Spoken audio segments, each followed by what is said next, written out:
Penentuan koalisi partai menuju Pilpres 2024 makin intens. Terbaru, penetapan Ketua Umum PKB Muhaimin Iskandar atau Caimin yang resmi menjadi cawapres Anies Baswedan.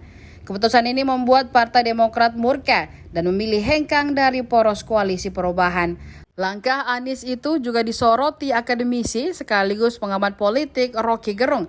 Di luar urusan Anies mendapatkan banyak kerugian, duel Anies-Caimin akan menguatkan suara di Jawa Timur sebagai daerah dengan basis pemilih terbesar. Menurut Rocky Gerung, keputusan tersebut akan membuat Capres Prabowo Subianto khawatir akan kehilangan suara di Jawa Timur. Oleh karena itu, ia melihat ada peluang besar bagi AHY untuk menjadi cawapres mendampingi Prabowo Subianto dalam Pilpres 2024 mendatang. Menurut Rocky Gerung, hal itu merupakan upaya Prabowo untuk mengembalikan suara di Jatim. Fondasi awal dari perselisihan ini, kan waktu Anies mengucapkan perubahan, itu SBY menyambut itu sebagai sikap etis. Jadi sebetulnya memang diperlukan pemimpin yang harus secara frontal menjadi antitesis dari Pak Jokowi. Tapi pada waktu itu belum dihitung apakah yang etis itu juga masuk akal atau possible secara politis. Kan itu hitungannya itu.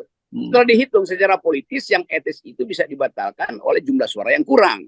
Jadi kemudian terjadi semacam kalkulasi pragmatis bahwa memang intinya bukan memenangkan secara etis aja, tapi secara politis juga mesti dimenangkan. Atau kalau saya pakai bahasa lain, bukan kualitasnya aja yang mesti kita ucapkan, tapi juga kuantitas. Nah, kuantitas itu menyangkut hitung-hitungan suara tuh. Dan memang saya kira memang udah dihitung bahwa ya potensi itu bisa diperoleh.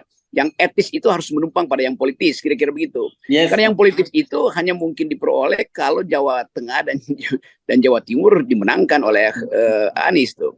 Walaupun saya pada awalnya merasa ya udah nggak perlu aja pertimbangan itu. Bahkan saya dorong kan bahwa kalau Anies dihalangi, bikin aja people power, lalu semua orang marah.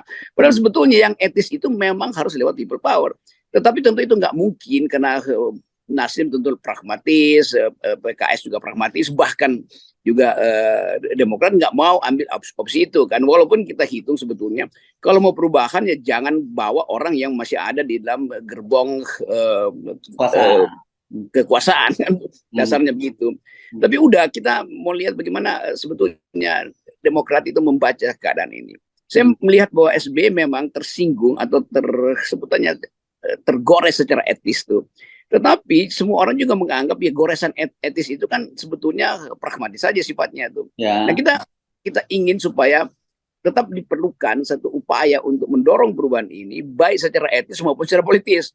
Nah, menggabungkan itu yang susah tuh. Sementara SBY menganggap tidak etis kalau dia disingkirkan, sementara pihak Nasdem menganggap demi yang politis, yang etis itu ditunda dulu tuh, nanti diatur ulang tuh kira-kira tuh. Tapi udah terjadi itu, jembatan udah dibakar, sekarang tinggal cari cara supaya ada perahu yang menyeberangkan Demokrat kembali ke pertarungan gagasan yang dasarnya adalah etis tuh. Tapi saya tetap melihat bahwa ada potensi karena keadaan kita itu memungkinkan juga Pak Prabowo berhitung ulang. Begitu NU hilang di dalam genggaman Prabowo pasti bikin kalkulasi lagi itu. Demikian juga apa namanya nih? PDIP yang merasa bahwa itu berarti Anies akan mengambil bagian yang signifikan di Jawa Timur tuh.